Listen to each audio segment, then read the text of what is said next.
যে যাই বলুক না কেন, পুলিশ বাহিনী ব্যতীত দেশের আইন শৃঙ্খলা রক্ষা করা সম্ভব নয়। পাবলিক কিন্তু আপনাকে যে ভয় করে, সেই ভয়টা কিন্তু করে আইনের কারণে, আপনার চেহারার কারণে। আপনাদের মধ্যে এমন অনেক পুলিশ কর্মকর্তা দেখেছি, তারা যে 3 বেলা খায় সেটিও অনেক কষ্টে তাদের জীবনযাপন করে। আজকে আমাদের সকলের চ্যালেঞ্জ, সকলের প্রত্যাশা যে একটা ভালো নির্বাচন, অবাধ, সুষ্ঠু, নিরপেক্ষ নির্বাচন করা। আমি সব বিভাগের কথা বলছি, সেখানে বিচ্ছিন্নভাবে আপনি মন খারাপ করার কোনো কারণ নেই। আমাদের যেটি চ্যালেঞ্জ, আমাদের যে আস্থার সংকট, বিশ্বাসের সংকট, আত্মবিশ্বাসের সংকট, সমন্বয়ের সংকট, পারস্পরিক সহযোগিতার সংকট, এই সংকটগুলো আমাদেরকে কাটিয়ে উঠতে হবে।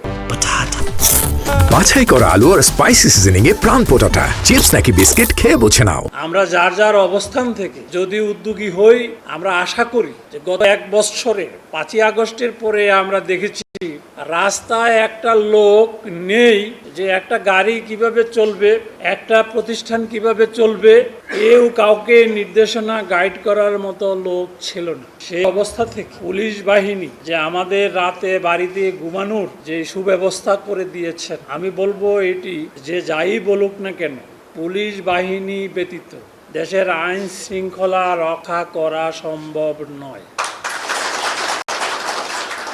তাহলে যে জিনিসটি আমাদের দরকার, আপনার এই ইউনিফর্মের মর্যাদা, এই ইউনিফর্মটা কিন্তু হালকা জিনিস নয়।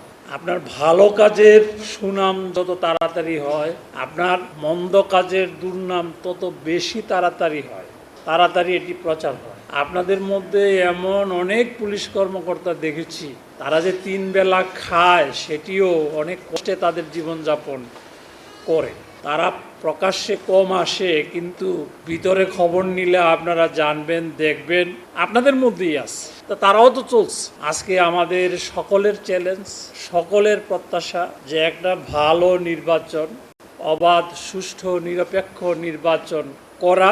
সেই নির্বাচন করার ক্ষেত্রে পুলিশ সুপার সাহেব বলেছেন, আমার কাজটা কি, আমার কাজের বাউন্ডারিটা কি সেটা বুঝতে হবে। সঞ্চালক সাহেব সিআরপিসির 127 থেকে শুরু করে বেআইনি সমাবেশ, ছত্রভঙ্গের বিষয়গুলো বলেছেন, পেনাল কোডের সেকশন বলেছেন।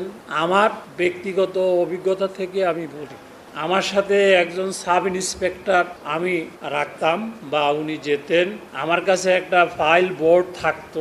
দেখা গেল যে কোনো অপরাধ সংঘটিত হয়েছে, সাথে সাথে নন এফআইআর প্রসিকিউশন, আপনারা জানেন, বলার সাথে সাথে গাট করে সে একটা প্রসিকিউশন সাবমিট করতো। ওইটা নিতাম, 342 ফর্ম ফিল আপ করতাম, সাথে সাথে তাকে জরিমানা করতাম, জরিমানা অনাদায়ে জেল দিতাম। একটা সেন্টারে এরকম 1-2টা কাজ করলে পরিস্থিতি ঠান্ডা। আমি তো জোর করে মানুষকে শান্ত করতে পারবো, লাঠি পিটাইয়ে পারবো না। আপনি যদি আইন কানুন ভালো বুঝেন, আপনি যদি আইনের প্রয়োগ করতে পারেন, দেখবেন একবারে সোজা। পাবলিক কিন্তু আপনাকে যে ভয় করে, সেই ভয়টা কিন্তু করে আইনের কারণে, আপনার চেহারার কারণে না, কিন্তু আইন প্রয়োগটা জানতে